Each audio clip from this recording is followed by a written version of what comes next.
What I say here will not change your future right now, but will provide you with another perspective to think about. I never thought I would be up here today. When I first heard the news that there was an ongoing investigation, I had two thoughts. One, these women are doing this for attention, and two, because that is not the person I know and trust. I was heartbroken, an almost 15-year-old girl.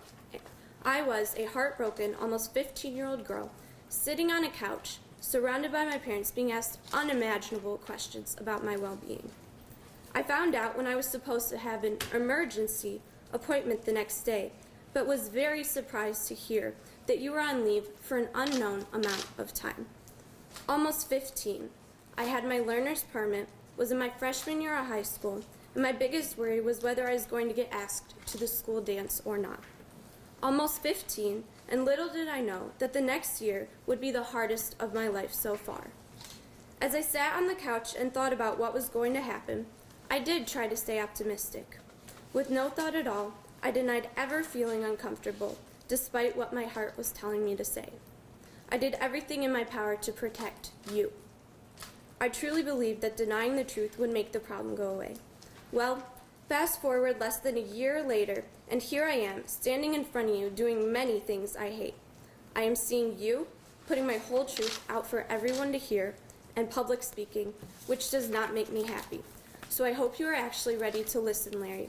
Helpless, like I was, to my story that is different than any other girl that has spoke, or any other that will speak. I am here to move on and leave you in my past. But first, I must do my part and do my best to help clean up the mess you have made. I may not ever be able to do a lot. I may not be able to do a lot, but I sure as hell know I am doing far more good than you will ever be remembered for. I know I am just a voice, but lucky for me, I am now part of an army, the army of survivors. I'll give it to you though.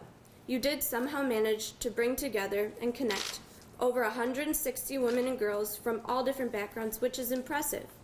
And extremely unfortunate for you, because now we are all here and ready to make sure you never see outside of prison walls again. So I hope you are ready, because you deserve so much more than your sentence and so much less in life. I was open to anything and everything you suggested. You knew this and used up every ounce of my innocence, not only abusing me, but the oath you took when becoming a doctor, to respect the privacy of your patients and not play God. Well, Larry, there's only one God, and he sure is not you, so it's time to stop playing it. You manipulated my back, and with it my mind, my 12 to near 15-year-old mind, not only abusing your power, but all the other girls and me. You abused me when you thought it was okay to treat me, when you thought it was okay to not explain a process, use no gloves. Now, contrary to what many people seem to have popular opinions on, I don't blame my parents for anything. They never saw what you did. They, like me, were blinded to the truth. My parents did an amazing job taking me place to place, spending thousands and thousands of dollars for treatments, and attending every appointment with me. They respected my privacy, and in the 2-hour appointments, read a book to pass the time. And that is why it was not always easy to see what you were doing. Before I go any further, I want to say to all the other parents out there that feel like they are helpless, even if they were in the room, every case is special, of course, but I want you to know it is okay to feel lost and betrayed. It is a process not just for the victims, but those around them. What you did, Larry, was hurt families. You made everyone question trust and parenting abilities, which is something families should never have to do. You didn't just affect the victims, but the families as well with your cunning manipulation. Along the way, you also managed to destroy your family. Your poor, sweet family that is stuck with your name lingering around them. Your ex-wife that was one of my other doctors that I trust so much and is such an amazing person, and you don't deserve. Her or your kids. Your kids that will no longer have a father figure and future grandkids. They'll ask where their grandpa is, but be told a lie to hide the fact that he was and is a monster who lived at the expense of the pain of others. With the questioning of trust from us to you and my family came the questioning of trust everywhere else. Larry, while you are rotting away in jail, your crimes will still be in effect as we try to erase every aspect of you from our lives. So many questions flow through my mind when I think about what happened and you. Did you know that one day you would be knocked off of your pedestal? Did you really need to touch one more girl until one more wasn't enough? Was it so hard to reach out and ask for help? A large amount of your survivors were denied the help they needed and deserved multiple times, and yet still found the courage to stand up. It is hard to break an addiction, but the fact that it was known and took you 20 years to admit absolutely disgusts me. Finally, was it worth the 175 years? Because while your face may say no today, something inside me says that the sick, twisted part of you thinks it was. You got so caught up that nothing else mattered, not the treatment, the job, and not the family, and that is on you. I do have to say though, walking into a room that was once yours at Michigan State Sports Medicine, that was once decorated with all of your thank you letters and achievements, stings a little, but each time it stings less and less. There's nothing that could have ever prepared me for what me and all the women have endured, and probably won't be for a long time, especially in the area of abuse that is neglected in the teen education and pushed aside in the big world. I wish I could have reached out and had someone tell me everything was going to be okay, or spoke up quicker, but that is all a product of your work. I was speechless and helpless, and now you are. What I can speak about is Michigan State University. My family has a deep love for MSU. My father is an alum, and we have been involved in many other functions through the college. Normally pleased and with nothing but praise for the university, I am going against everything I thought today. I've never been more disgusted or angry towards the people that let this go on.